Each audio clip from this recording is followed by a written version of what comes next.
the retail and fashion industry, and to talk about where the future and the forecasts are headed for this entire space. It's indeed my pleasure to take you through this entire set of 3 days of action-packed information, research, conversation, discussions, debates, and plenty of insight into the future of retail.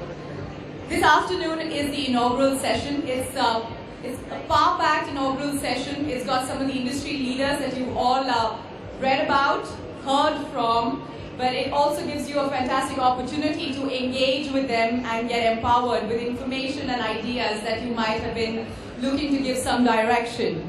So without much ado, let me give you an overview of what the inaugural session is going to be and introduce our IFF chairman and set course the proceeding for the afternoon. I think the core discussion around the India Fashion Forum is going to be where is shopper behavior headed? How can organizations make money and get some of this insight into retail physical versus retail online? What we broadly will also look at is how to collapse some of those distinctions between online, offline retail and be omnipresent through the omni-channel story. The subject, creating and retailing winning fashion in an omni-channel era. Now, the digitization of the shopper and the shopper space is a story that has unveiled itself in a very spectacular, interesting fashion over the last 5 years in India. We're all seeing several .coms emerge, and there is that question.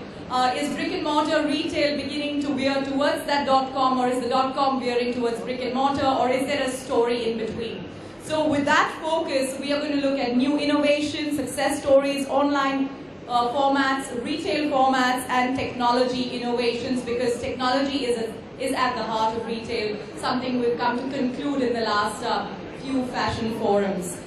Our chairman this afternoon is Kabir Lumba, who's the chairman of the IFF and of course the managing director of Lifestyle International. May I please welcome him on stage to address with one of the special presentations and set the agenda for this event going. A big round of applause for Kabir. I think for those of us who've been in the retail business for more than 20 years, they'll be able to relate to what I'm just going to share. For those of us who've just joined this industry very recently, just take my word for it, because I feel this is how things have happened. In the late 90s, some of us who got into retail felt that we know what we are doing. That's why we got into retail. In the early 2000s till about 2007, we got to know that we don't know what we don't know. Then we went into a phase where we started working on certain things and we got to know just a little bit.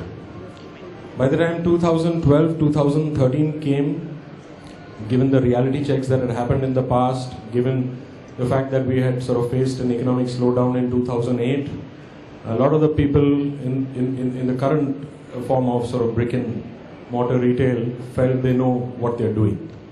And by 2014, huge investments in e-commerce happened, and we've gone back now to phase one, where we don't know what we don't know. So I think going forward, the next 5-6 years is going to be exciting. There are going to be a few more reality checks. I'm sure that Thrifty and Smart will do better going forward. What is very, very clear is that we have a backdrop of positive consumer sentiments, a stable government, and I feel between all this, finally, great experience, great service, and a great product is going to still remain king. So I'm looking forward to the next 2 days of exciting discussion, engaging discussion. Thank you very much for coming here, and most importantly, I'd like to thank Bonnie Brooks for having taken the time off to have joined us. I think she's going to bring some really good perspective to what is happening, what has happened to places outside of India, and I'm sure some of us will look forward to relating to some of our insights. So fasten your seat belts. Looking forward to some great discussions. Thank you very much. Thanks very much, Kabir.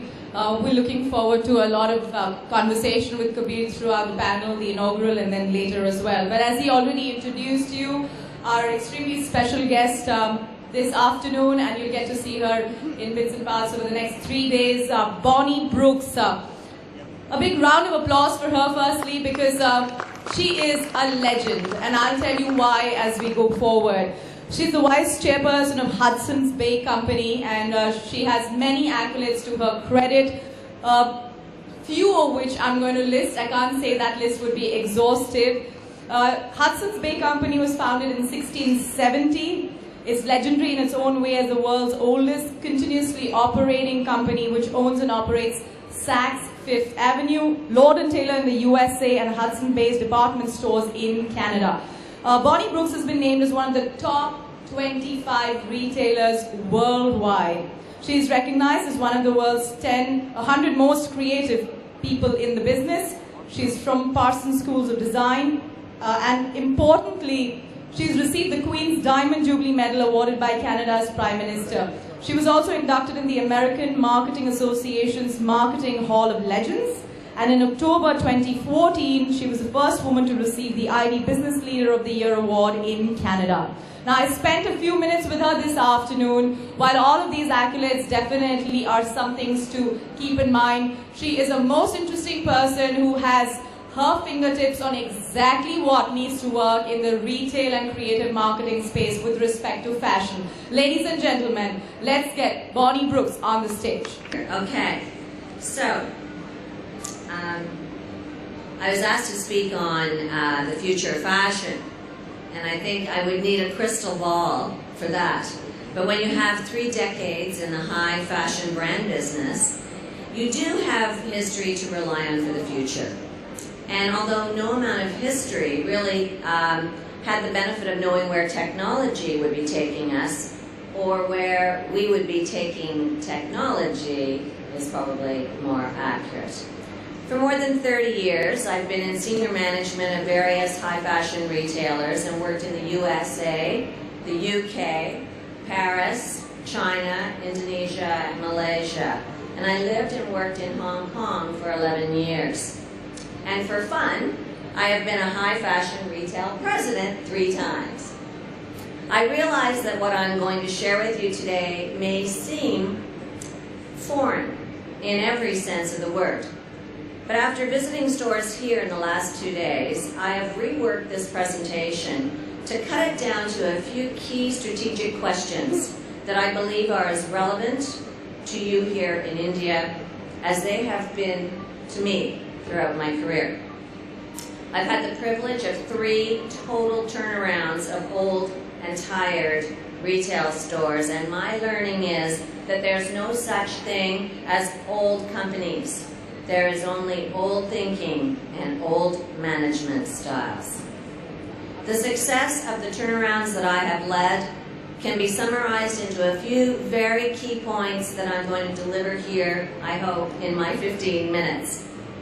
Department stores are becoming dinosaurs in many parts of the world as they became boring with no investment and had to rely on discounting for business, and they lost their big brands as a result. So what's replacing department stores in emerging markets is actually vertical malls attached to luxury hotels, with brands leasing their own spaces. And even the large and small department stores are sometimes not able to bring in the key wanted brands. Why?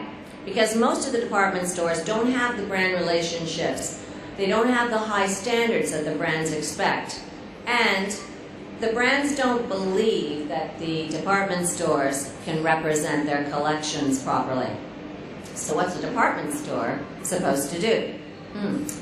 In 1997, I joined the Lane Crawford Group in Hong Kong. We embarked on a journey to reinvent the 150-year-old department store. Because a multi-brand store has something no mall will ever have. It has romance. The future of fashion is indeed inside the shopkeeper's mind. Their edit of product, especially for their customers, their eye, their taste level, and their point of view is at the very heart of a department store. Lane Crawford was very old and tired by the turn of the century, and the joke around Hong Kong was that only the Amas or the Filipino housekeepers wanted to carry a Lane Crawford shopping bag. It was not aspirational any longer. Its glory days had faded. But we had a vision. We knew there was a modern customer. Now this was, early 2000s by now. We knew there was a modern customer who wanted what we ourselves wanted.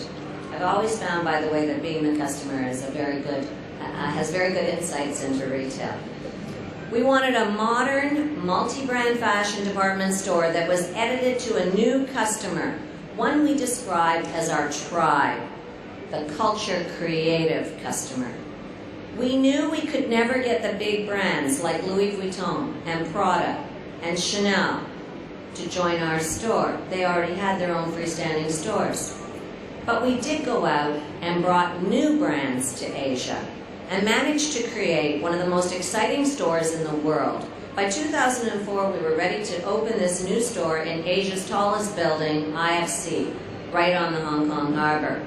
We hired Canadian designers who have now gone on to design the Louis Vuitton stores and many others around the world. And we created something very special on the top floor of a shopping center that was already built. It wasn't even on the ground. We're talking about something that was 3 stories up in the air. And it wasn't built as a department store. It was built for individual shop units, so it had big gaping holes in the middle of the floor plan. We had a lot of hurdles to sort of hop over on how we were going to use that space cohesively as one store. And this is the store we created. And it is still one of the most important and impressive department stores in the world. In 2008, it won the International Store of the Year Award in New York City from the National Retail Federation. And it still looks exactly like this, even though it opened 10 years ago. It's unique in all of Asia and Southeast Asia. And this is how we covered those big holes with enormous screens to hold the store together. And we kept a huge amount of space. Now in Hong Kong, I don't have to tell you, I'm sure it's very much like here, the space has had a complete premium to anywhere else in the world, but we left 4,000 square feet of empty space right in the middle of the heart of the store. Why? Because it required rigorous scheduling activity, and somebody had to program it. That became almost a full-time job. But we left that space so that the store could have something interesting that would change. And we did art installations that changed every 2 to 3 weeks.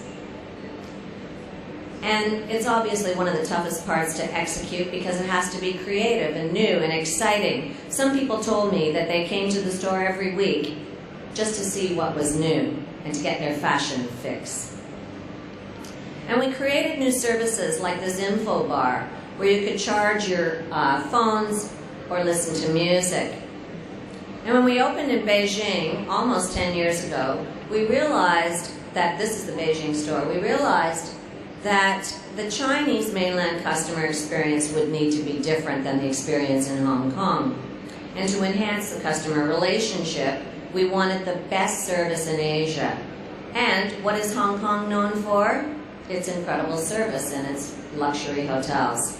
So we hired away the general manager of the Grand Hyatt in Hong Kong, and he became our store operations leader. And we created an entirely new service model for the department store. The services that we offered, you can read some of them there,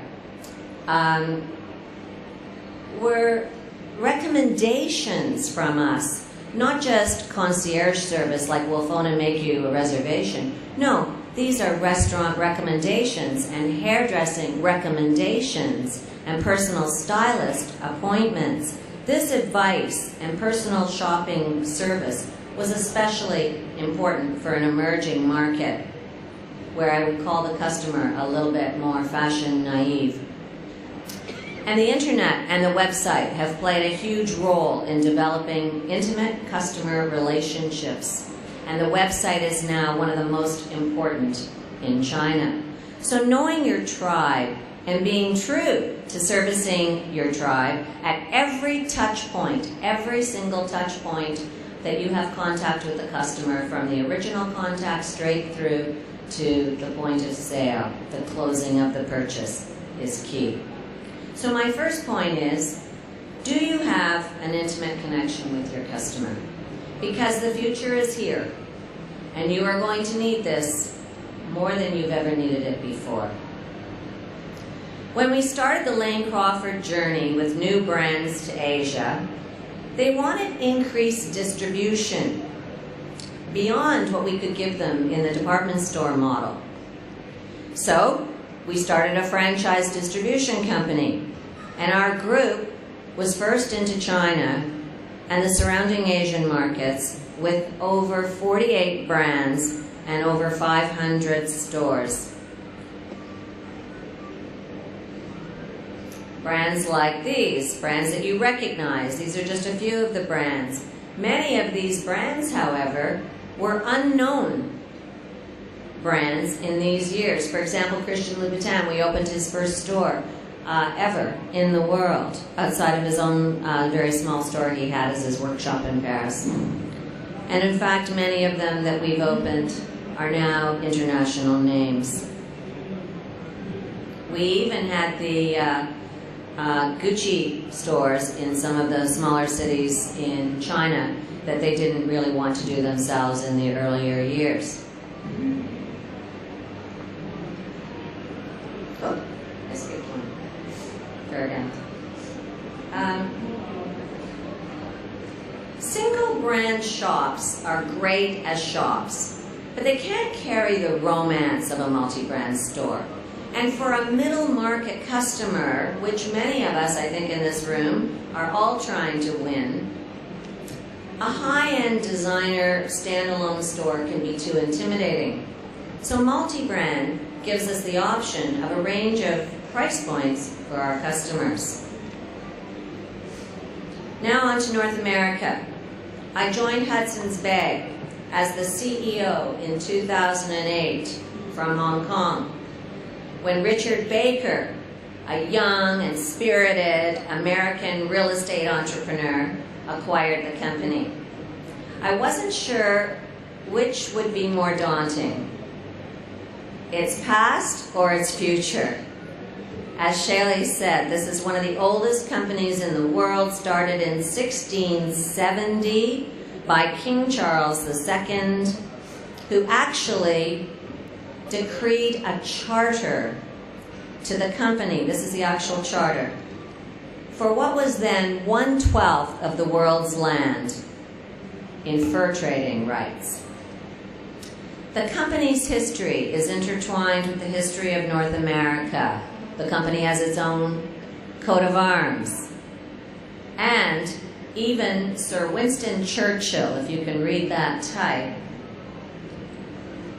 was once the Grand Seigneur of the company after leading the Allies to win World War II. And he actually signed this, one of our beautiful history books. So not many people can say that their company was started by royalty and had a knighted leader who was a Nobel laureate and former prime minister. This job was going to be fun, and fun it has been.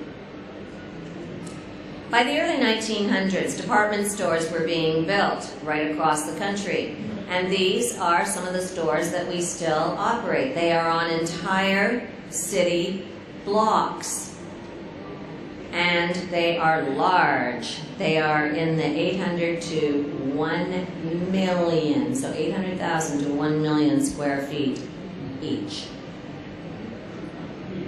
And at one time, they were very beautiful emporiums. The store I'm primarily going to be referring to today is in Toronto, and it is one of the 1 million square feet stores. It was a grand old dome, this store. In its day, it was the first to import European fashion.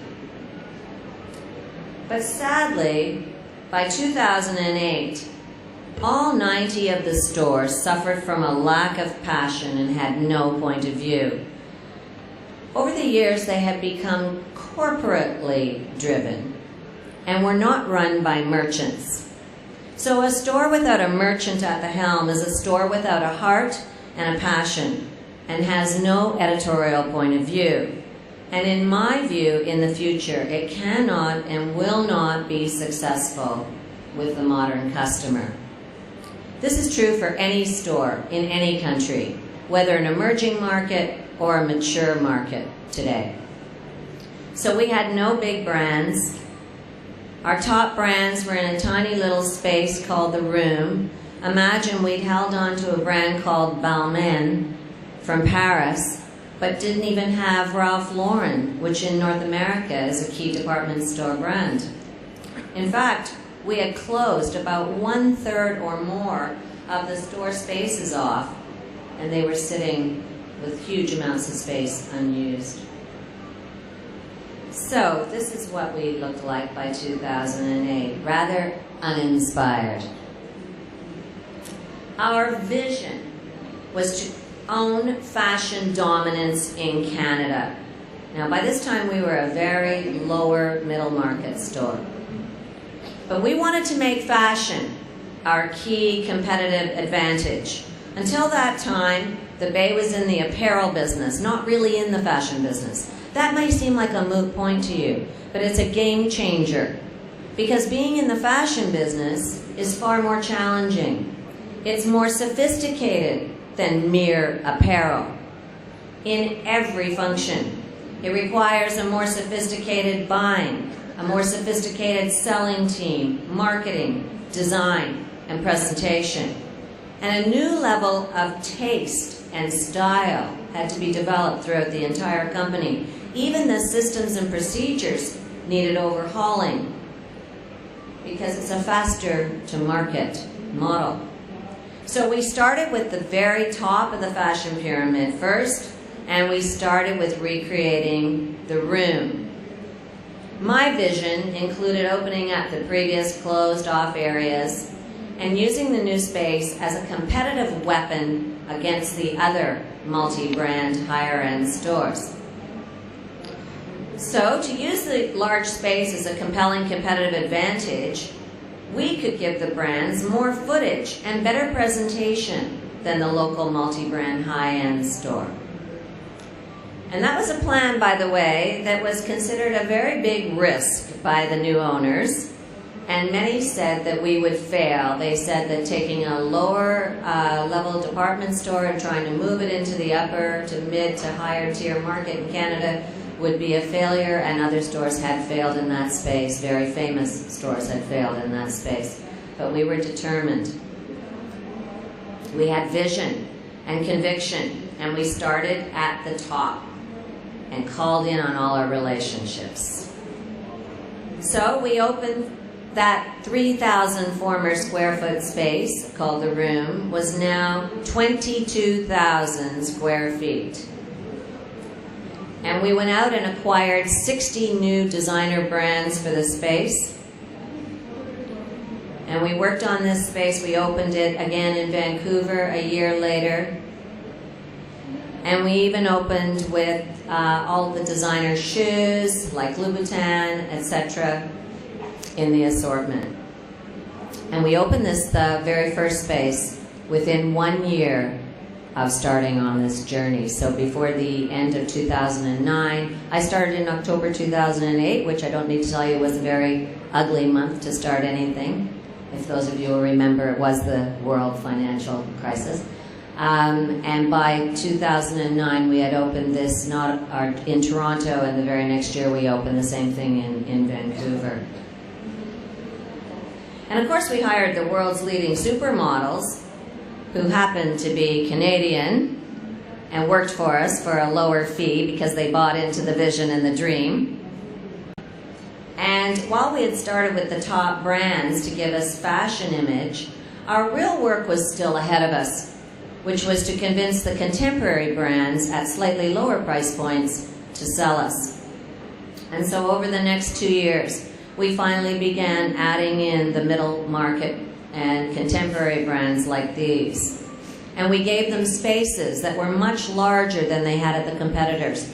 So where at Holt Renfrew, for example, this brand would have had 2 small racks, we gave them 500 square feet. We knew our tribe.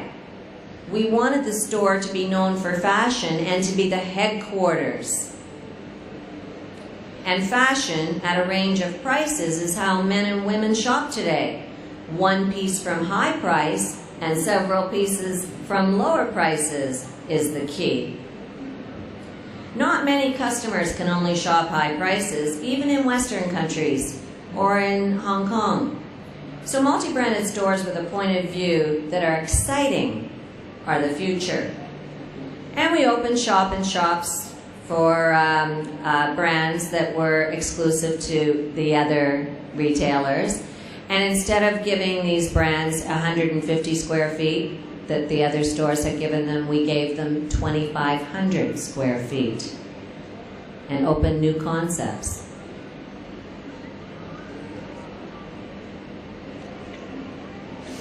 One of the keys to success in fashion is the size of the middle market. Retail relies both on the middle market for its customers and for its employees. And retail in most developed countries is among the largest sectors of employment. In Canada, it's 12%. And retail employs women. The middle market is because of women. A developing or developed country absolutely must have the majority of its female population working, as they are now both the earners and the spenders in the families and in the general economy. This is especially important here in India, where the numbers show the largest gender gap of all of the G20 countries. I have never seen so many men working behind cosmetic counters as I have here in Mumbai. I saw this the last couple of days. My God, what does a man know about a woman's skincare regime or the perfect lip liner choice for your own lip color and how to apply it? Unless he's a gay guy who's a professional makeup artist, then I would be paying attention to him. But I felt I was in the Middle Ages in one of the department stores that I visited yesterday. I hardly saw any women working, and I saw no customers. So, in my view, that might be one of the reasons why. I want to show you a little more of our transformation at Hudson's Bay from the old to the new, but more importantly, I want to talk about why we did it. We brought in new brands as their franchise partner in order to get them exclusively in Canada. This is no surprise to those of you in the retail business here in India. We've all been trying to do this. But the first one was Topshop, and the reason was not only to gain a compelling competitive advantage over the competition, but it was also to bring in a younger customer and a more hip, cool customer. We became the partner of Topshop, and we opened 14 of these shops so far. And they are full-on, very large shops. They range in size from about 8,000 is the smallest, 8,000 square feet, to about 40,000 feet. And I'm going to show you that one now. This is the one in Vancouver, and they asked us for storefront. But the most productive area of this store was in the lower concourse level. So we agreed on double doors that would go down from the street. This is Granville Street, the most important street in Vancouver. And through those double doors are 2 escalators down to the concourse level. And that was a little bit of a problem for me because, of course, Topshop wanted the best space, which was the highest productivity, but it happened to be my men's department. And it was obviously going to be compromised. So we had to make a decision, and we decided to get out of appliances and electronics entirely. We were a full-service department store. Remember, I was going for competitive advantage with fashion. And we took the men's all the way up to the 6th floor, a very big risk, another big risk, to move the highest productivity department to the lowest productive floor. But we did, and we opened 57,000 feet of menswear, the largest menswear in Canada. It is absolutely spectacular. We brought in all new brands, about 85 new brands, and we have the largest shoe department for men's and the largest sportswear for men's. And of course, what had the best space in the store but the old executive conference room in Vancouver, not where our head office is. So that's now part of the retail space, needless to say. Every back room and every window that we could open up in the stores, we did. Our old handbags look like this just 2 years ago. Today they look like this. The old shoe department, actually that was an interim shoe department. That was an improvement on shoes from when I first arrived. And now we've opened 40,000 square feet of shoes in the main floor of the main downtown Toronto store, where we can boast more shoe designers than any other store in Canada, and the leading range of shoes in Canada, and the leading range of prices, because we added the room shoes to this. So this goes from private label all the way to Christian Louboutin and Jimmy Choo. 40,000 feet is a large shoe department. We added a lot of fashion mannequins, etc. to it to make it a bit more exciting. And then we had rugs. This was a little 3,000 square foot shop on the 7th floor of the store. We're talking seriously low productivity up here. And this floor had 60+ thousand feet of empty space hoarded off. So we went and got the Kleinfeld brand. For those of you who don't know, Kleinfeld is the #1 bridal business in New York. It has a television show that comes with it called Say Yes to the Dress, a very successful television series.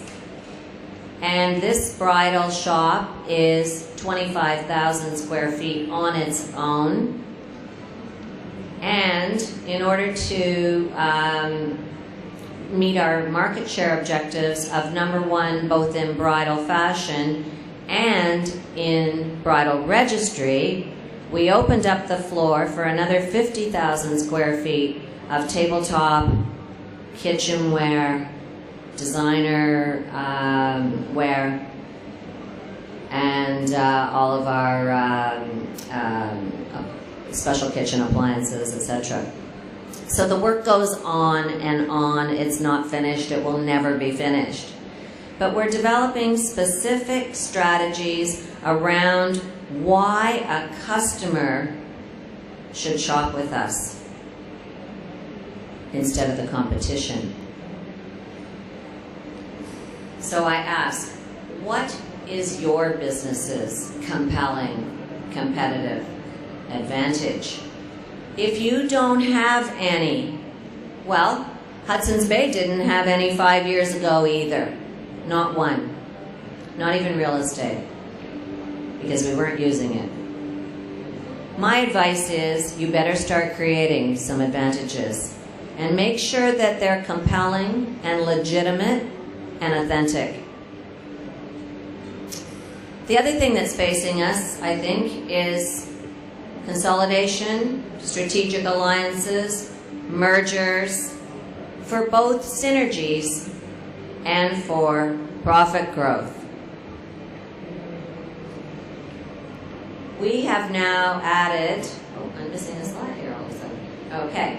We have added Lord & Taylor to HBC in 2012. This is the Lord & Taylor store on 5th Avenue in New York. Lord & Taylor has 50 stores across the United States, well, mostly in the Northeast Quadrant. The Bay has 90 department stores across Canada. And then we took HBC public after we tucked in Lord & Taylor, which actually helped us to buy Saks Fifth Avenue. We've been renovating Lord & Taylor as well, so it's not your grandmother's old Lord & Taylor store anymore. This is one of our newest ones. These stores are all in the 125,000 square foot range. And this is the new jewel in our crown, Saks Fifth Avenue. So if you had bought our stock 2 years ago, after our IPO, you would have increased your wealth by 40% today. And the synergies for profit gain have not been fully realized yet. So we're still a very good buy. Together, we are now one of North America's top retail powerhouses with 30 million square feet of retail space and over 250 department stores, from Saks Fifth Avenue luxury at the top to Lord & Taylor, Hudson's Bay, and then a discount model called Saks off Fifth, which we have 75 stores operating right now. One of the things we liked most about Saks was its world-class website and technology, and its omni-channel readiness, all of which are key to creating the all-important customer relationships, which are a necessity today.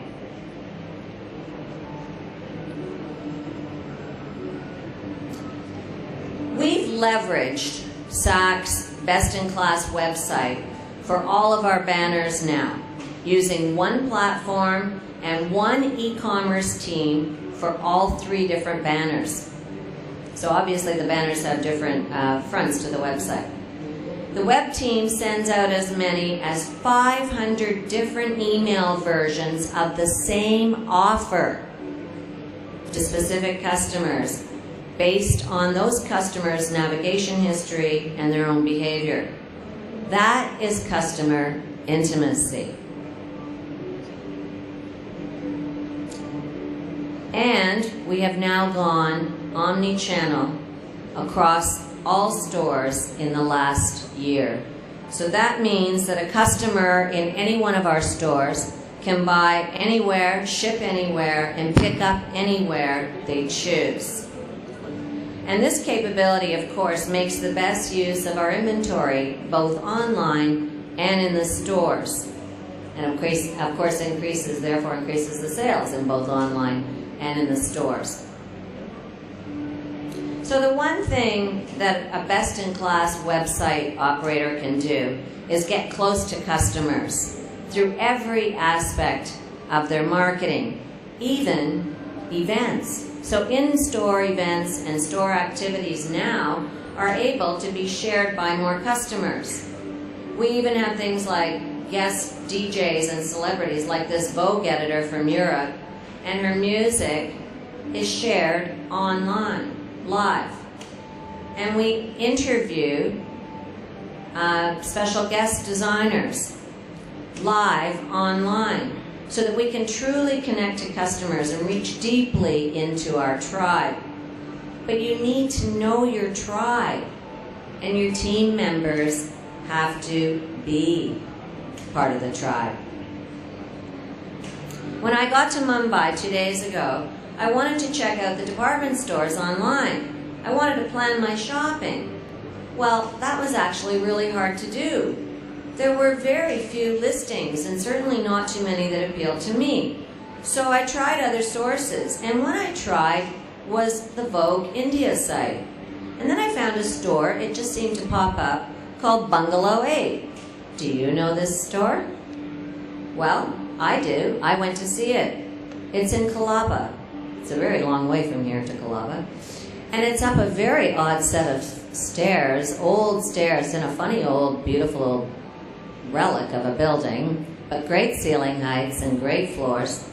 Anyway, I bought things there. I don't think I bought from some of your stores because I couldn't find them. So while I'm surfing Vogue.in, I happen on a section called People and Best Parties, and I found the wedding of Sanjay and Anu. They got married a couple of weeks ago in Rajasthan. And I saw all their guests, and what they were wearing, including what they wore on their honeymoon. And oh yes, one of the guests took this up-close video because one of the guests was none other than J-Lo. And she was also the entertainment. Where's my video?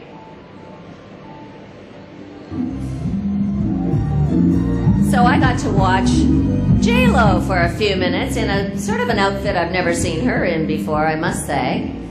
And she was up close and personal because this is what someone posted on Instagram, and Vogue was running this in their site from a customer. So I not only got to see the wedding, but I got to see part of the show, part of the entertainment, and I felt like I was there. You see, this woman is a whole other level of awesome, was what that blogger, Instagram person wrote.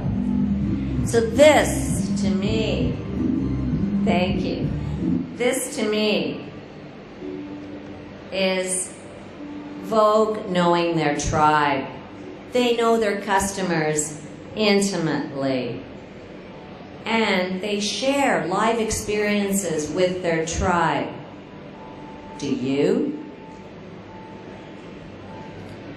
Who should have the best relationship with your customer? You should. You need to know them, and you need to make them feel like you know them. That's what the internet brings to you. The internet is a gift to retailers. One of the most important gifts we will ever receive, except maybe a second Christmas in the calendar would be nice.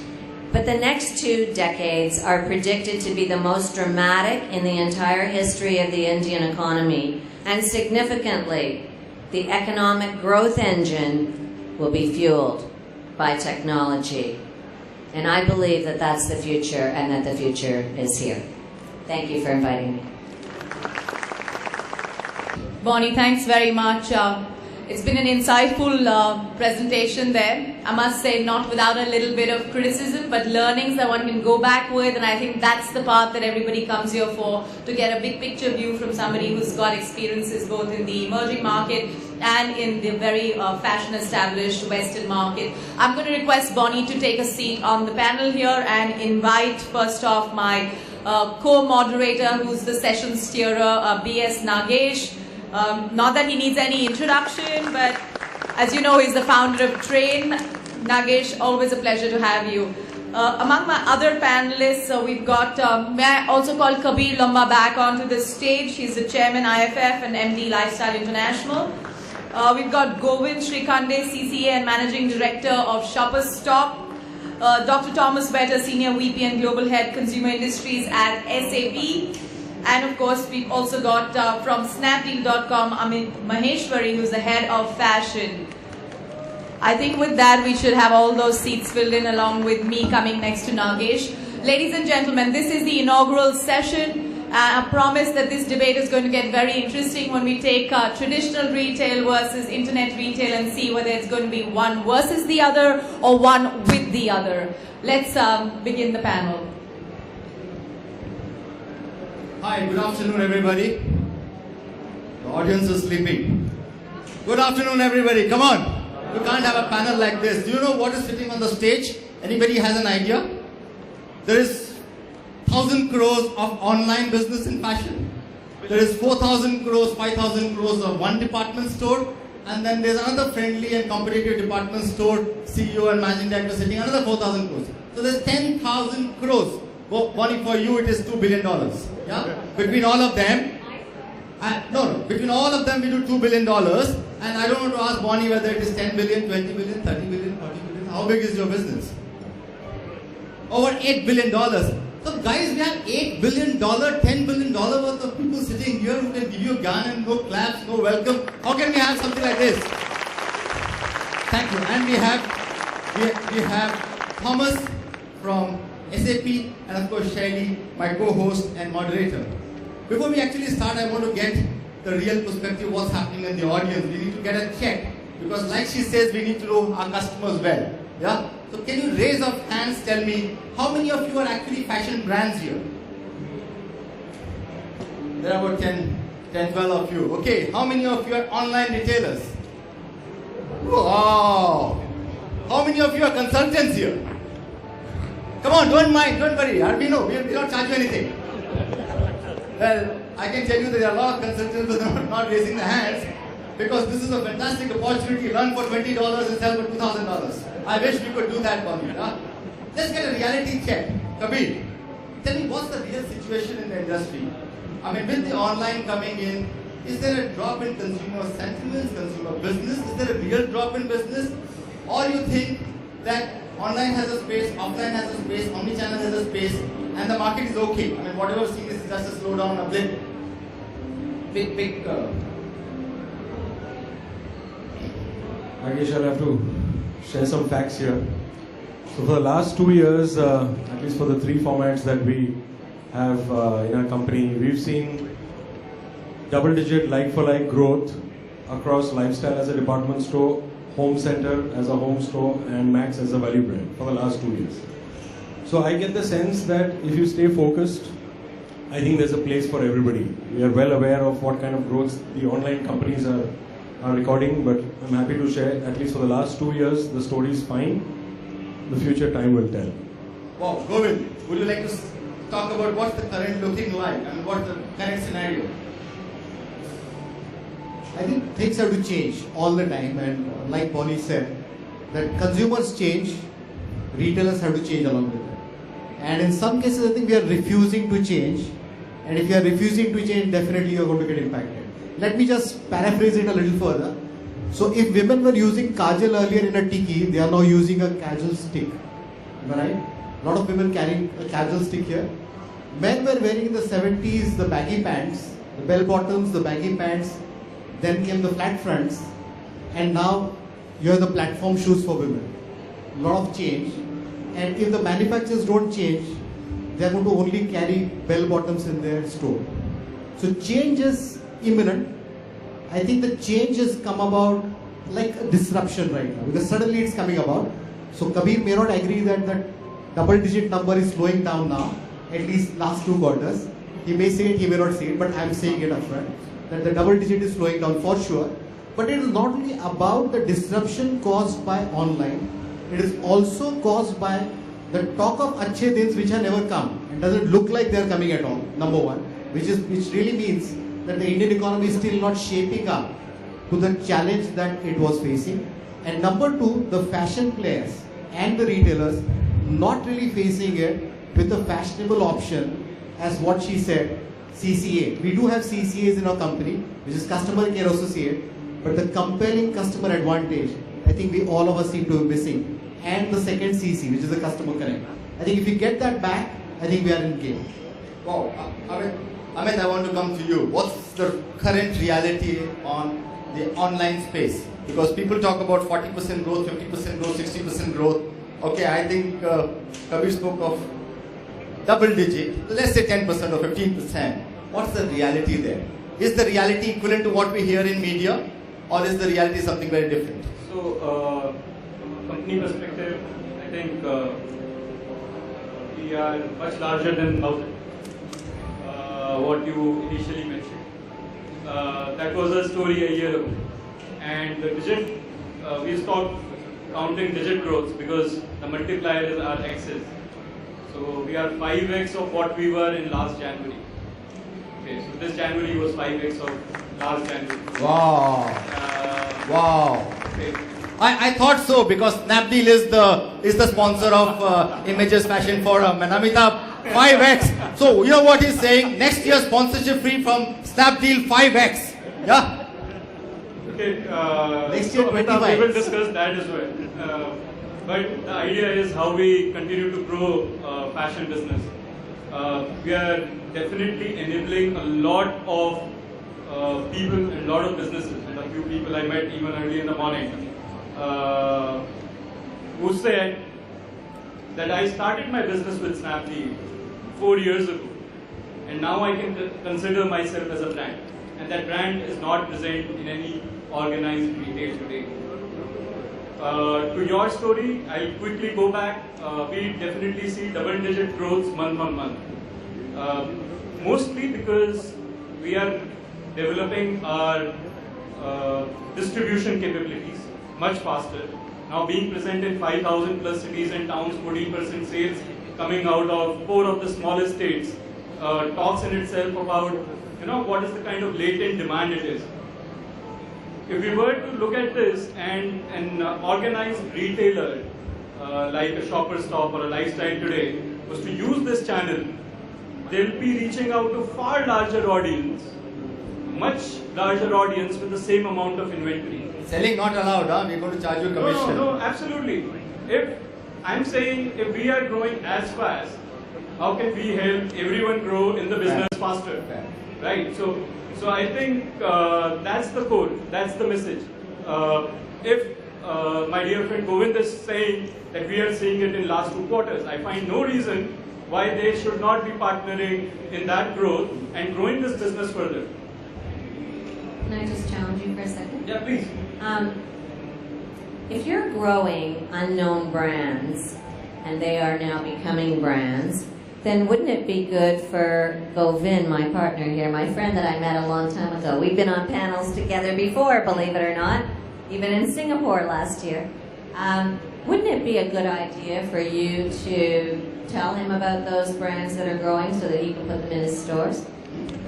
Absolutely. I think that's something that is, we are very, very open.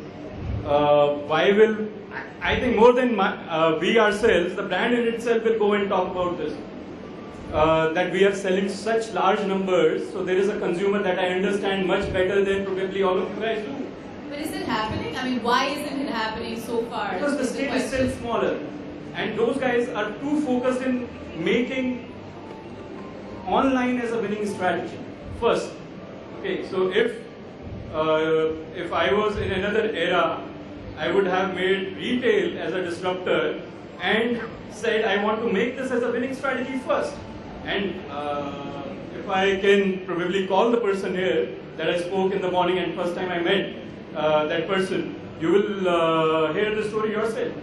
And probably that's a good take on, as you say, we can introduce all such guys to all the retailers and say, guys, these are the guys who are connecting better to the consumer. Thomas, you agree with the man on your right?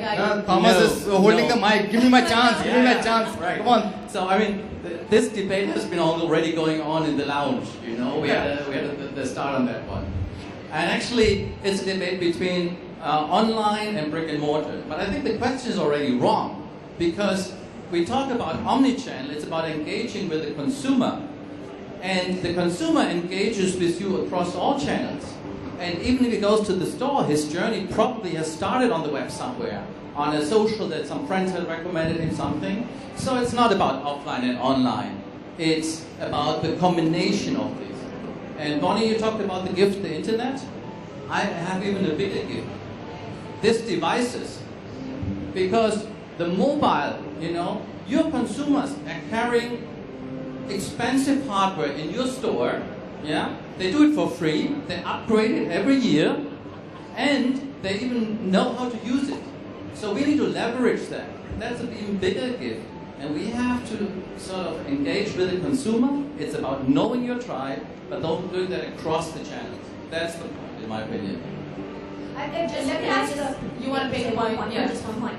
That we have new research that just came out that proves that more than 70% of all purchase decisions in the United States start online. They don't finish online, but they start online. And that when you talk to a group under 20, it's as high as 90%.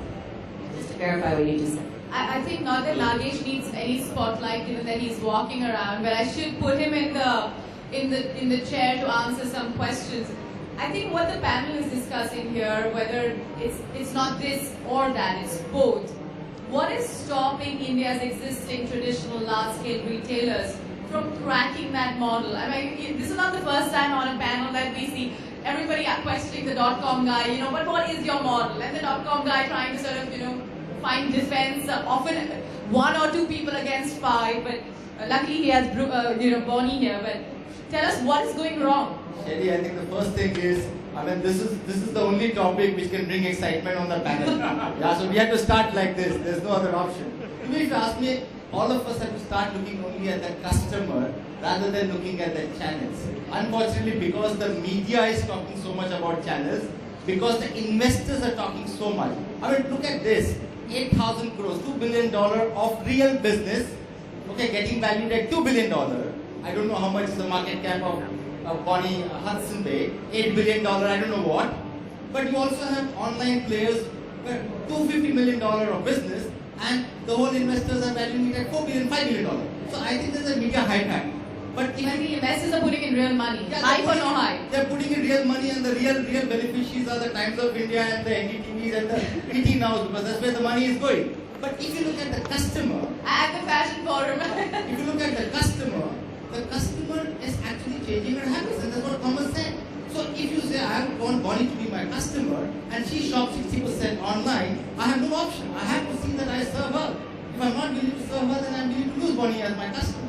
So there is absolutely no option for a small retailer or a big retailer to participate with the consumer in the way she or he is shopping. And I think that's what we need to do now. Just want to Yeah. play damper here. Actually, my optimism comes from that because I actually don't see online as a threat. I feel it's a great opportunity to collaborate.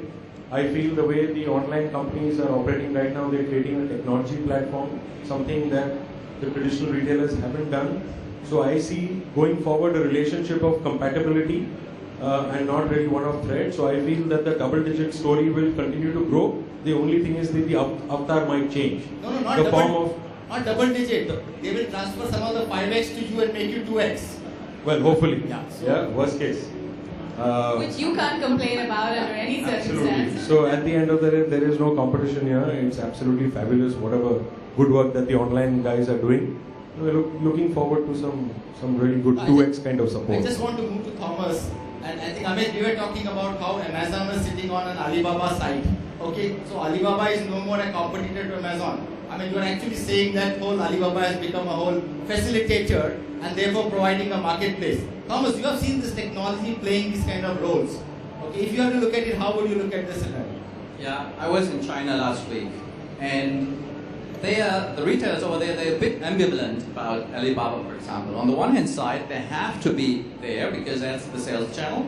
On the other side, they're a little bit afraid that they become obsolete at some point in time because everybody is having the same brands, etc. So you have to distinguish yourself. You have to say what, again, it goes back to the point, is what do I want to do with my customer? How I want to treat my customer. And the answer might be different if you're in high-end fashion, if you're Burberry, than if you're an H&M, if you're a sports store, whatever. You have to find the answer. And that defines your strategy. Could be your own brands. It could be both. So, I mean, going Alibaba, but then putting a little bit of a piece of paper in the package saying, by the way, next time you come to my webpage, you get a 5% discount, whatever you have. So they're all kind of strategies, but what you have here in India and in China is you have one huge advantage. That is, you have rather low labor costs. So delivery and logistics can be done here at a very cheap rate. I tell you, in China, they deliver within 3 hours in the metros. I saw that in Bangalore as well. It's either same day or next day delivery. Yeah? And you can even do it here for groceries, which I don't see in any other countries really working as a sustainable business. So you have chances here which you have to use. Again, the same thing, it's not either or, it's going to the platforms, be part of it, but don't make it the only channel. That would be my recommendation to Thomas, I would just want to go to Amit. I think we have set the table right. We are saying it's not offline versus online, it's omni-channel. We are saying that like anybody goes to a mall, can go to a marketplace. Let's look at a little future. And I would like you to talk to from those small retailers and brand owners, especially fashion brand owners who have come on your side and actually have grown fast. If they have to build a, let's say, $1 billion company or a $200 million company, can they build that on your strength? I think we again can facilitate the size of business. What you spoke about, whether $1 billion or $2 billion, they will build that business on their own strength. That is of knowing the consumer the best. What I think all of us agree on. If they know the consumer is the best and what is the right thing for them to do, they'll be able to build not only $1 billion, but maybe even more. Give us some evidence, because whenever I speak to Kunal, Yeah. he says that we've got so much of data, so much of analytics. We're getting millions of consumers in. Give us evidence to say how somebody can take the business. A lot of entrepreneurs want Actually, to go big retailers. I met this girl in the morning, and she had a great story to tell me. And she has been a seller on Snapdeal for 4 years, and fortunately, I met her today. Is he around here? Yeah. That Right girl? there. Oh wow! So I'm going to come back to you. Be prepared. You're going to tell the story in the same way. Yeah. Okay, so and there are thousands such stories that we are hearing every day. We have more than 100,000 sellers today. If you look at organized and unorganized sector, even today our organized sector is not more than 10%. The largely unorganized sector, which requires all the support, has never been created. And that's what we are trying to create. Not that we are even a millionth of what it should be, but that's what we are trying to create. And helping and enabling those sellers even more to reach out and become brand, even if they don't have those deep pockets. Why will a shopper stop entertain an XYZ today? Because they also have very limited space. Everyone in their store is fighting for that space. Unless, what you said in the very beginning, you become large, and then I talk to you. You know? So to your point, because you're reaching out to more than significantly large number of cities, what we spoke, 50 cities is what probably organized retailers, large retailers are present in. We deliver to more than 5,000 cities today. The consumer base that we get every day is more than 10 million people which come to our site every day. And let me bring Bonnie here. Bonnie, you bought over Saks because you saw the omni-channel capability of Saks. We also saw that Saks has the ability to go global. It isn't a global player today, but it will be a global player in the next few years. So that means But can you talk Asian about countries. that transition a little bit? To say that from being a brick and mortar, a big behemoth, an elephant which was not able to move, and suddenly you get an online, and suddenly they have become so large. I mean, what was the trigger? Was it customer opportunity, technology, resources, money? What is it? It's everything, right? I mean, I'm not really sure about what your question is, but it's hard to hear you up here. There's music behind us. Are you talking about making the decision to buy Saks? No, I am saying the transformation that a company goes through when they go from brick and mortar to omnichannel. Yeah. No, it's very complicated because it changes everything. It's changing your inventory management, and that's a huge part of what we do every day in retail, right? We count and figure out our inventory. Where is it and where do we need it to be? So the real transition is in making sure that you know where every piece of inventory is, because once you go omni, it means that you're picking from the stores as well as from the online warehouse facilities or distribution centers. So essentially you've opened up the whole spectrum of the inventory, meaning the sizes, the colors, etc., beyond what was in the website. And the problem with that is that you need real time to obviously know that, the worst thing you can do is sell something to a customer that you're selling to two people at the same time, one online and one in the store. So it's quite complicated, and takes also not only technology, but it takes a huge amount of logistical work, a huge amount of training of the store teams to understand. Plus you're asking stores to ship. Now that's another whole subject in terms of how is it going to get packed, what's it going to look like, is it going to break on the way to the customer? I mean, there are a lot of issues. And then you have a very significant amount of returns. So I think that one of the things that our friend here, Amit, has not told us yet is about returns. But in North America, in the fashion business, the general rule of thumb is 50% returns of online shopping. I don't need to tell you what that does to the online numbers. And the other thing is, there's a sort of a fallacy that people bring things back to the store. Well, some people bring back to the store, but the trick is then to sell them something else, which doesn't necessarily happen either. There's a lot of training involved with that. But the key thing is that these 50% returns cost you money to take it back. So the other thing we haven't really talked about is where are the profits? Yeah, I just hold on. Before I come to you, Govind, I just want you to answer just one number. What is the returns in the fashion industry? So I think there are two types of returns. So first of all, I think India as a market is... No. I just want one So percentage number that you can share. That number as a percentage, and I will talk specifically on clothing because that happens to be the highest, will be close to 15%. 15%. Yeah. Okay, for your knowledge and audience, I think the brick and mortar returns are in the region of 1.5 to 3%. Okay, including everything put together. I just want to ask a question to Govind and Kabir. You can pick up. I know both of you have been the doyens of the whole department store business, and I know that both your companies are actually looking at getting into omni-channel. So whatever you can share, what is the preparation going on for people like you who are in the $3-4 billion or $1 billion business, now wanting to move to omni-channel? I also know that SAP and JDA and IBM are looking at you as customers. They want to sell packages to you. But whatever you could share in terms of the preparation to move from being a brick and mortar to an omni-channel. Sure, I think there are three parts to the story. One part of the story is human. And the human problem, as I said earlier, is we all refuse to change. I refuse to believe that I am 50-year-old. I still believe I am in the college. And I still believe in my ability to be a 25-year-old to really run a marathon. But that doesn't happen because as you age, you need to change. And the big change in corporates is that you're a successful department store doesn't give you the license to become successful online. And it doesn't give any right to claim that I'll be successful online. So the biggest challenge is getting the culture setting right in the first place, that online is not a curse, it is a gift. That's the number one problem. Wow. And second is culturally to adjust everybody that this is one more channel and we are not going to fight with the online supply.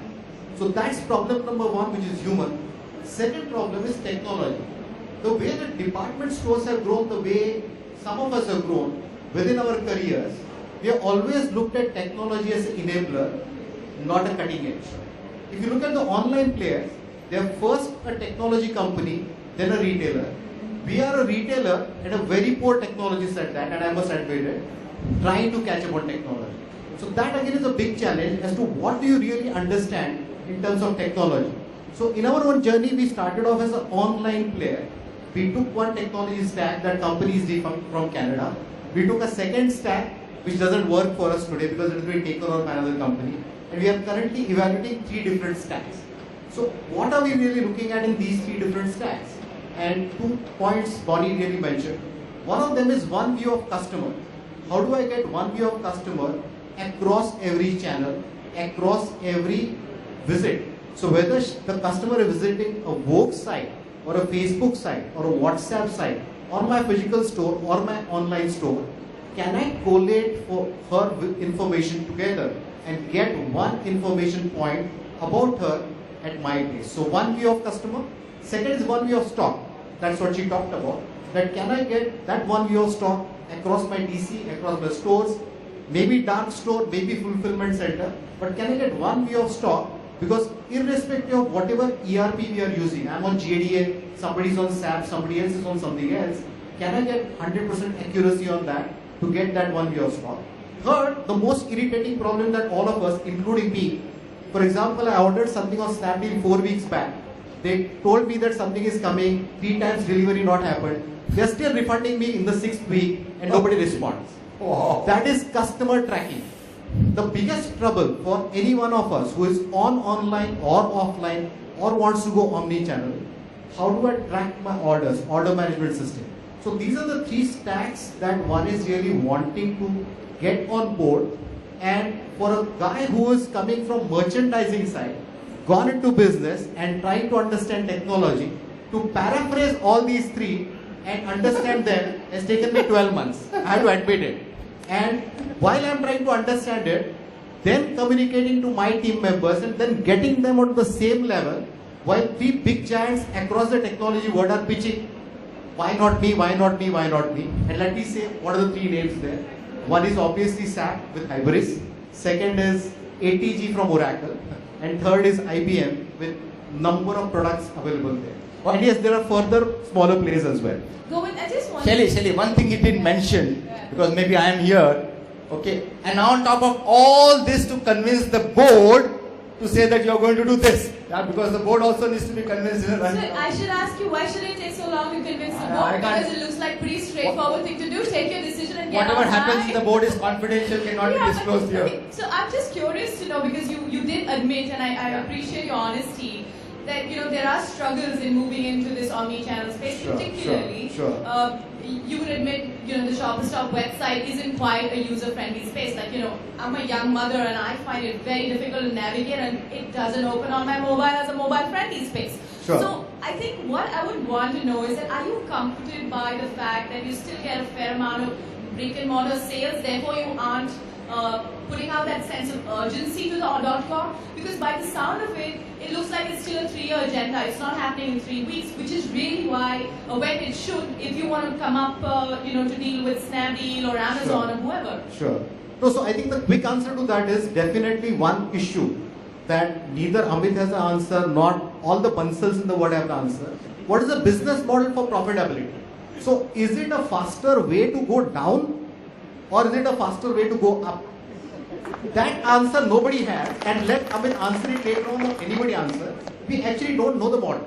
And because we come as a listed company, we are asked this question, that if you invest 100 crore, what is the ROC going to be? And there is no ROC on the online business today. Whether they like it or they don't like it, there is no ROC. The ROC is coming out just like, and I keep on saying that at various forums, just like the government runs Narega program, the international PE guys are running all the online guys in India today. If they didn't have that money of online, where would they spend on advertising and discounting? And if this discounting wasn't happening, this advertising was not happening, they wouldn't be here talking about the 3,100 or 1 million resellers. By that logic, India would not have airlines. Because today they say this, and they've been saying this for ages. Is there any airline in India that's technically profitable? Of course not. You can't look at that logic. It's a consumer business, right? They are all waiting to go down. No, Already 10 I are doubt down. that we would have had a Tata Already entry. 10 are down. I doubt we would have had a Tata entry. I won't digress, but I think the point that you're trying to make, somebody can really question that. Are you starting to think of consumer conveniences only at your balance So one sheet? more point, Shelly. Has the market actually grown? So if he is growing 5x or 10x, the market will also be growing. Has the fashion market grown? Let one person stand in the crowd and tell me the fashion market is actually growing at 25% now. Is there anybody saying that? So address that question. If the market is not growing, what's appearing to the outsider and definitely to the consumer, that is definitely going away from existing brick and mortar retailers to the onliners. Now, really, I don't suppose onliners have reason to complain whether the market is shifting or whether it's growing. Your perspective. Kabir, I just want to add one more. Since I know that you are on SAP Hybrids and your group somewhere around the world is trying to go on to online, I want to do some selling for Thomas also. Can you also talk about the whole transition? Because I know you are implementing. So Govind has talked about the 3 issues. Okay, you are actually implementing it. Because the audience would love to hear what happens when you take up the technology and take it forward. In addition to what Sherry's asked you. I think I'll need a few minutes. See, first of all, I want to say that whatever Govind has said, it sort of resonates with me and I'm in agreement. In fact, from a philosophy point of view, I just want to add in a light-hearted sense that actually all the online companies should be granted NGO status in India because I think they've done much better for this country than the government agency. Right? Amit, I'm sorry, this is not what it was meant, but okay, let it go. But I mean it in a positive way. We should take a compliment in the right spirit when it's given in the right way. The other thing is coming back to some realities. First of all, Shari, I completely agree that in the long run, you've got to just look at customer convenience, not at your balance sheet, because you won't have a balance sheet if you lose sight of the customer. So I think I'll go back to the point that Govind made. It's just a mindset issue. You need to sort of make the change because there are, as an organization, especially which has been around for 20, 30 years, there is a certain inertia. You've gotten used to sort of looking at things a certain way, and it's not so easy to sort of do a U-turn. So where we are concerned, at least the whole sort of online journey started 3-4 years ago in the Middle East, and there were some learnings, and there were simple mistakes that were made. The first mistake is to view online as a separate opportunity. I don't know how many customers actually come and say that look, I bought this very nice lipstick, but I went to a store which had Italian fixtures, or I bought a lipstick bought from a company which actually had IBM servers.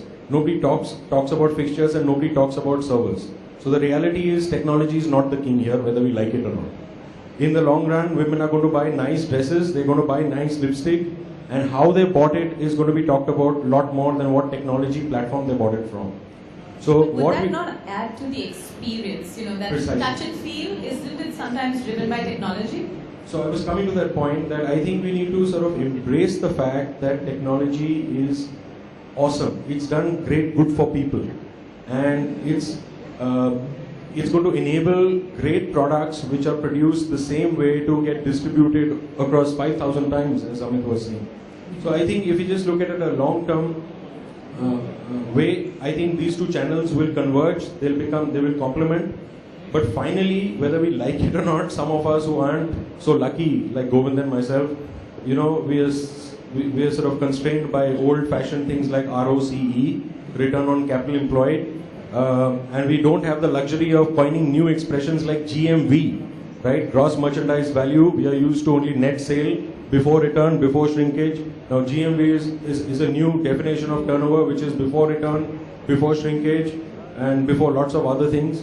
So I'm just saying that at the end of the day, we will have to find a balance, an equilibrium point which is right for the customer, which is right for a business, and at the same time converge these two opportunities so that we are still left with a balance sheet.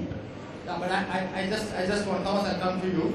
Amit, I want to give you a chance after Soumya speaks, okay? Because I think here is an evidence of what socially it has done to the country in terms of the small retailers. And I thought she has a very good story. I'm requesting you not to spend more than a minute. That's Soumya, who's actually a reseller on Snapdeal. Maybe other platforms. I haven't Yes. known. Very good afternoon. I'm Soumya Gupta. I'm the owner of a brand named Keynote. So in the 2008 recession, I'm a commercial pilot. I didn't get a job. I sold clothes out of my father's parking garage. And I then got the opportunity to get onto Snapdeal. I'm selling online since then. From my home today, I have 3 offices, a warehouse on its way. So I believe, online brands do exist. And coming to a discussion about why online brands don't get funding, I'm in talks with an investor for VC funding. So I believe it can happen to an online brand as well. And because we are doing about 400 to 1,000 orders just on Snapdeal. Per day, per week, per month, per year? This is a per day sort of a ratio that I'm sharing, an approximate figure. So Shelly, this is what airlines do to retail. Rakesh, unfortunately, all those brands which have, but unfortunately, all those brands which have grown 5x, I know in a much longer period of time with Shopper Stop and Lifestyle, nobody seems to be calling them at all. That's okay, that's fine. How Amit, many yeah. did she say she's selling? She How has many? 1,000. How many orders? How much? 400 to 1,000 orders a day. I think we have 100,000. Okay, then you give me your card because we've got lots of customers in Canada that might like that. Wow. Amitabh, all deals, I need to get 2%, 1% for me, 1 for Shaili. Yeah? Amit, and then we'll go to Thomas. Yeah. What do you want me to address, Nagesh? I think the panel has Hey, addressed yeah. it all. No. Now if it's about profitability. No. I don't want you to answer Govind's question. Yeah. I think what you need to talk about is that the fact is you've gone to 5,000 towns. The fact is there are people like Soumya who come on the side and you have created the whole opportunity. What does that opportunity mean for these people? I think that's important. Because it is not about offline, online. It's all about saying how has omni-channel or platform like yours helped country to converge for the consumer. I think that's the important part. If you want to answer to Govind's question, I leave it to you. Okay. So let me pick up the first, which I think the view that I have of this business, and please feel free to add on, I also learn in the process. The view that I have of this business, number one, it brings in a lot more efficiencies, lot more than what we had initially predicted. You can actually go test market your products online and produce as per demand. You don't have to try it directly on the floor. And that's a winning strategy even for organized retail. So it brings in a lot more efficiencies. It brings in a lot more science, lot more than you can even imagine or I can even think of as of today. I can personalize and I know exactly how many people are clicking on a particular product and why they are not buying. And if they are not buying, do we need to do something with that product there and then, or do we need to wait for 6 months? You decide. So I think, again, brings in a lot more efficiency, connects to a lot of consumers who always were exposed to certain things. So I will just go back, sorry Nagesh, I'm taking a little longer here. This is how I see this business. 90s, we opened up. Then we moved into television. We got great entertainment channels from east, west, anywhere and everywhere. We got great retailers to service some of these needs. We got some great brands also coming to India.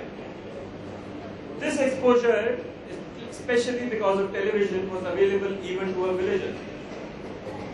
But that need was never serviced. The need was always fragmented. And that's how I view it. Can you service that need? We serve 75% orders in Tier 2 and Tier 3. 70% population lives in Tier 2 and Tier 3. We serve 75% orders. Still, I believe Tier 1, where the large retailers are present, consumers are still going to the large retailers because you are present. You have a defined or a very good understanding of what the consumer wants, and you have segregated a certain percentage of those products to your shelves. So this is how I look at it. I think it's a great way of going ahead, consolidating demand, rightly forecasting this demand, and taking it forward. Now, to the question of profitability. Where are we spending? We are spending in terms of building a significantly large ecosystem, which includes technology, which includes delivery network. It definitely includes a lot of marketing. Okay, but unless you have scale, all these technology and delivery costs will again become NGOs. Okay, and for that scale, I need people to acknowledge that I am there, and it's just that acknowledgement. How do you reach out to any consumers otherwise? Definitely, we invest a lot more in digital because that's our core consumer. So I will leave it at that. Now, to profitability, there are enough and more established models in the globe who are profitable on the similar lines, and actually only the marketplaces across the globe and 6 of the large continents have one very, very large marketplace which is extremely profitable. Now, I will answer another question, which is 250 to 4 billion. That's because people are optimistic. There is hope. And that's where everyone is converging, why you are listening, why I'm sitting here and everyone is listening to all of that. So I think that's a great way why we continue to work, why we have that hope, and why we continue to inspire, and why we continue to build it much bigger. Okay, so I'm still, I can say, relatively junior to the entire panel over here. I still have a lot more energy if I were to construe it in that manner, and I'll continue to run it even. I don't think challenge is not the energy and the passion. I think that is equally there. I absolutely appreciate what you guys have done. I was just trying to say that it's definitely a disruptive channel where people are noticing us much more. We are still less than 0.5%, guys. We're still left at 0.5%. We are just being noticed more. Yeah. But because everyone thinks, and we also believe, that we will be very large. Yeah. So at this moment, certainly with all those marketing dollars on your shelf, for sure. Okay, quick word from Thomas, and then we let you go and prepare for your presentation before we take the discussion to Bonnie. Yeah, maybe to the gentleman here.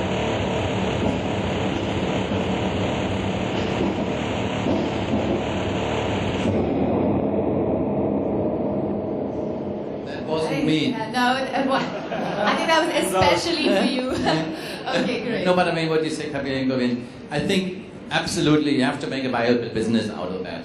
And as Bonnie said, it's about the inventory in stock in real time, because there's a second component. We always have talked about addressing the customer needs omnichannel, but guess what? You have to fulfill it. Yeah? And you have to fulfill it in a way to make money. So the supply chain, and in fashion, I mean, you may have in a certain size and a certain color only 2 pieces in stock in a store. So that has to work. And if you have 20, 30, 40% returns, you have to manage that as kind of a source of supply as well. Take that into your supply chain into account. So the piece is, it actually, omnichannel turns your entire company around. I'm sorry to say that. It starts with the culture, it starts with the organization, the people you have, the processes. It all changes if you want to go omnichannel. And it's more, IT's enabler. It's a business process change, a journey on which you have to embark on. And IT, the way I see IT, it can help you to drive decisions. Because if you get some of the esteemed consultants in the room who produce the hundreds of PowerPoints after 2 years, it doesn't help you. But if you want to implement a software, at some point you have to say, do I give the stock, do I have it, it's reserved for the store, but somebody's ordering online, do I give it to him or I'm not giving it to him? So it drives decisions, and it drives the change, and it drives maybe commercial models. You know, you have your managers in the store who have participate on the revenues, and then somebody comes in your store and returns a good, he likes it. I tell you, if you don't change the revenue model, he likes that, people who come in. Thomas, look, I was told that you have a small presentation Yes. to make. So as you're getting ready for the presentation, Sherry has some questions. Yeah, I just want to sort of put a little bit of perspective in all this whole omni-channel piece, and I think with Bonnie being here, it would be good for us to know that when Saks did transform and decide to go online in a big way, what would you say are roughly the revenue sizes we're talking of that feeds in from a .com to help what has been the whole conglomerate now? Yeah, no, the size of business that you do online versus just doing it offline. You don't have to be specific, but you know, it would be good to know. I'll just talk about America maybe. The early belief was that, and Macy's was the leader, was that the online business would never be more than 10%. And 10% was generally what the flagship store would be doing in sales. So everybody said your big flagship in New York or wherever, Mumbai, wherever you are, your big flagship store's sales would be the equivalent of your online across the country. Well, that number is long gone now, because I think Macy's is somewhere edging up to beyond 15. Or is it 12? You're saying 12? Yeah. Yeah, no, Macy's is not that big yet, and they're the largest in our space. Yeah, it's exactly, Govind, it's 12, roughly 12 to 15. But I think what you're saying is that the sky's the limit, so how high is up is the question on it, because it probably will go beyond the 20%, I would say, over the next few years. So the question really on the floor, I think, from Shali is it new business? Or, you know, where's this business coming from? And I think the encouraging thing for India that I'm hearing here is the 5,000 towns that my friend Ahmed here is shipping to. 5,000, well, they're not really cities, I wouldn't think. I would think some of them are towns. But 5,000 different places, my goodness, those people for sure do not have access to all of the retail malls and all of the shopper stops and lifestyles and all the other places. So you really are, I think, still opening it up to new customers, which is just fantastic. And actually that is a good sign to define the kind of market space that still remains open for those who haven't stepped into online in a more vigorous way. So perhaps the growth story, the margins and all the concerns you may have on your balance sheet can potentially improve than in any way get you worried, even if you have to make an initial technology investment or whatever that is. Yeah. Thomas, maybe you can go ahead with your presentation, whatever, 5, 6, 7 minutes, and then, guys, we don't have much time. We're going to maybe allow 2 or 3 questions at the most. So first, fastest finger first, whoever raises the hand, we'll move for it. Yeah, after Thomas' presentation. Thank you very much, Nageta. First of all, thank you for giving me the privilege to be here on stage and to share the view with you here as the esteemed Indian audience. I was living 5 years in India, so I have seen the company growing and I've seen the company changing. And when we talk about online business, I was yesterday in our offices in Bangalore and I saw the mail room overflowing with packages. So it's interesting to see. I couldn't refuse to show you 2 quick pictures in the beginning. I could you bore now with a slide saying there are 50 million emails sent every second and blah blah blah. But I think this is a very interesting picture. That is taken in 2005 at the St. Peter in Rome when the Pope gets inaugurated. This was a picture in 2005. And there's a guy takes since 40 years takes a picture from the same spot. This is how it looked in 2013. So this is better than 1,000 words how the business is changing. Yeah. So we talked about knowing the community, knowing your customer. And I like the term which you coined, Bonnie, the tribe, knowing the tribe. And your tribe might be different. If you're high-end fashion, you have a different tribe if you are fast fashion. And looking, for example, something which I saw in China, I mean, there's a fast fashion company and a lot of this young girls, teenager goes to stores and they're not having enough money. So what you can do is actually you can ask your dad via WeChat for money. He can transfer it and you can pay with WeChat. Dad, I saw this nice t-shirt, give me the 20 rupees, 50 rupees and you can pay with it. By offering special brands, could be special services. I was talking to a customer who is more in sporting goods. They employ people in the store who know about running, who know their stuff, who know the locality, so you can use in stores regional aspects. Oh, you go running there and there, did you know there's another trail there? And by the way, this shoes would be great for that trail. So that's one of the aspects which you can differentiate. So you have to find the way to differentiate and address your customer across all channels. I think that became clear as we now discussed. But there's one thing which prevents you from doing that, and that's complexity. And I'm having good news and bad news for you. The bad news is complexity will increase. And I think these guys know it for sure that the business 20, 30 years ago was much simpler. You know, you had your seasons, you had 2 seasons, you had the stores, you shipped from the manufacturing to the DC, and you happened to ship to every... The customers were behaving at that point. Yes, the customers were much nicer to you. Now they are broken free. Correct. So customers are breaking loose. Your supply chain, you know, suddenly everything becomes a source. You can ship from the store, you can ship from the DC. We heard the topic dark store. You can ship from manufacturing, direct drop ship. So the supply chain becomes much more complex. And you can use it to advantage as well. So for example, I was talking to a fast fashion company and they say, you know, I had always limited stock in the tier 2 cities because, I mean, of markdowns, I didn't want to get in markdowns, etc. But now, with the Omni channel, you can actually push more inventory to the tier 2 stores and then use that as the source for the Omni channel. So it not make proximity the leading factor, but make excess inventory, avoid markdowns. So there are always very creative ways with dealing with these challenges. And the complexity doesn't go away. But I would say our mission as SAP is, and other software vendors as well, to take a certain piece of the complexity. And cloud will play also a major role in that. And cloud will in all fashion, in a sense, it will be big solutions on the cloud. I will see maybe tier 2 retailers embracing an end-to-end cloud solution on fashion. But it might even come on very small granular things. You know, somebody is posting on Twitter, I like this dress from whatever brand, let's say Zara. You could pick up this tweet and you could address that to that person and saying, I can offer you that dress at that price by tonight. Technically, yes, it's possible. You're doing that. Fantastic.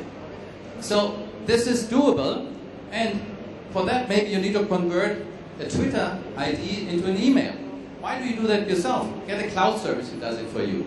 So we can reduce complexity, and technology allows smaller fashion brands as well to make the life of these guys harder, because it levels to a certain extent the playing ground, especially when you come to cloud offerings. So complexity is really which you have to fight. And complexity in terms of IT, processes, organizations, and people as well. Amazon now employs quite a number of people they hire from McKinsey. The reason is some of the decisions are not anymore made out of gut feeling, but they're made out of analytical analysis of web. And you must know that, I mean, you can trace everything on the web. You know how many seconds the person was on the mouse click. If the person didn't for 3 minutes check out from the shopping basket, you want to know in real-time analysis, is it worth giving that person a special offer, free shipping, etc.? You can know everything. I'm sorry to say, for those of you worried about privacy, it's a tricky piece. There's a lot of information available about you. So you have to fight complexity. That gives you the space to keep the lights on. And complexity is really the thing which prevents you from agility. You have to respond fast to the market needs. So I have one interesting slide here, which I took, this is my second to last slide, which I took from a IT magazine. Where are retailers going to invest in the next 2 years? The first is omni-channel. So almost 50% say they're going to invest in omni-channel. The second, we touched about as well, not surprising, supply chain. Your customers demand instant gratification. Nobody wants to wait anymore. So we touched on that. Supply chain has to be in place. The third is IT infrastructure. The fourth is master data management. And that's an area, I believe, the guys who do omnichannel, the 20% haven't realized that the master data is at the heart of it. Master data used to be unsexy. Master data is becoming the key. Master data, pictures, videos, descriptions, ingredients. You can track down to the snake skin on your handbag, all of that stuff. So master data, then it's core merchandising has to be in place. Then we have mobile apps, you could discuss it, that's part of the omnichannel. And at some point in time you have to look at your POS solutions as well. And for fashion, depending on the region and the countries, we see even a growing trend to centralize POS solutions as a cloud service, to again speed up services. So, maybe that's one slide, just I'm not explaining it, but I'm saying we see that vertical integrated retailers actually gaining profitability. So that's one interesting trend. That's private labels, private brands, which helps you to drive profitability. And the last slide is you have to have a valuable omnichannel business so that it's not happening to you. Maybe for those of you in the back, on the slide it reads, this pair is so perfect, I can't wait to buy them cheaper online somewhere. What's your Wi-Fi password? Yeah. So you as a retailer have to prepare to answer that question. Thank you very much. That was a short presentation. That was very, very nice. Thank you, Thomas. Ladies and gentlemen, I know we are very short of time. We'll just take 2 or 3 questions. Anybody who wants to ask a question? Sir, please. Can somebody raise the mic to you? Yes, Adaji, sorry. Yes, please. Hi. Hi. First, let me tell my bias. I'm more biased towards the internet retail sector, so please remove the bias from the question. Somehow on the panel, and especially from the retailing front. Can I request you to ask the question and the person? Don't get into comments, please, because otherwise it's not a question. we don't have time. Yeah. Now it's just not a comment. Just a question. Yeah. There seems to be a clear denial of success which internet marketplaces or internet retail globally has succeeded. So I would like to ask, especially on the retailing side, why is it so? Alibaba or Amazon, everybody is significantly profitable. We can't hear you very clearly. Just hold my closer. I'll just repeat that. Is it over? So that was the first part of the question. So Just leave it to the first part, please. We have others too. Okay, the question is very clear. Why is it that some of the brick and mortar retailers are not accepting the fact that the online players have really become successful and they have created a whole set of new market? Is there a denial? Anything but. In fact, we really want to compliment whatever the marketplaces have done. In fact, they've opened up new opportunities. On a serious note, I think they've brought in new vision to this whole marketplace. So there is no denial. And in fact, one is looking at this as a newfound opportunity, as I'm saying. Sometimes it could be to collaborate. The only point I'm trying to make is that it's absolutely essential to go online. It doesn't necessarily mean that you have to be a technology company to go online. So there is no denial. In fact, there's a complete acceptance of the opportunity, which is why there is so much of discussion as to how to go online and how to embrace servicing the younger customer who's probably more familiar with the digital form of shopping using social media. It's just a change that has happened, and I'm sure we'll rise to the occasion, and those who don't will be there. Thank you very much. Okay, we're going to have one more question from here. And yeah, I'll come to the lady because Bonnie said no women wants to sell lipsticks. I don't want her to say no women ask question. So we will ask one of the ladies to ask a question. After you, please. do we think that in India we are better poised for collaboration between marketplaces and big retail? Because in other Western markets especially, you don't see as much of that happening. The 5,000 cities point was one, that the distribution is a big point which big retail doesn't have today, but are there other factors as well which you guys think which will make it almost necessary for the collaboration between big retail and all the marketplaces? Amit, do you think that the big retailer and the marketplaces will collaborate? The discussion, the way I read of the discussion, everyone is very open and everyone believes that we need to have an Omni channel. How we collaborate is something that only time will tell, but I'm a huge optimist in this direction, and why not? That's, I think, in a way we have summarized it. Maybe you want to also tell them that Shopper Stop is tied up with Snapdeal and you actually sell. Here maybe there is some competition, but in reality it is not Or so. they just Yeah, so waiting shoppers definitely sell with us. They're probably waiting for the pricing and the discounts to get ironed out between the two. Last question, please. Hi, it's a real pleasure listening to this conversation. Bonnie, this question is for you, and I wonder if Nagesh could throw a light on it. And since Amit has done so much, say he's been your R&D or research and development, that there is so much potential in the 2-tier and the 3-tier cities for business. You did business in 50 cities, but he's doing business in 75% of his retail comes in from the 2-tier and the 3-tier, right? Yeah. Okay, so my point is, instead of going omni-channel, wouldn't it be a great database for me to say, I rather open bigger square feet stores in the smaller 2-tier and the 3-tier cities? What's the question? No, this question is for Bonnie, because she said they took the smaller contemporary stores and they went bigger in space. You took the I sort contemporary of space. understood that question, but not really. Okay, I'll rephrase it for you. You gave us the presentation regarding the smaller square foot where the sales were on, like the rug space, which you had and was converted. I'll do it for you. Smaller spaces were converted into contemporary new spaces and larger spaces from 4,000 footwear to 40,000 square feet. Is that the model emerging for India? Govind should open 1 million square feet and should... No, what Govind has to do is find out what his compelling competitive advantage is. Because if Amit's going to steal all his business with the exact same brands and do it at a discount, Govind's in trouble.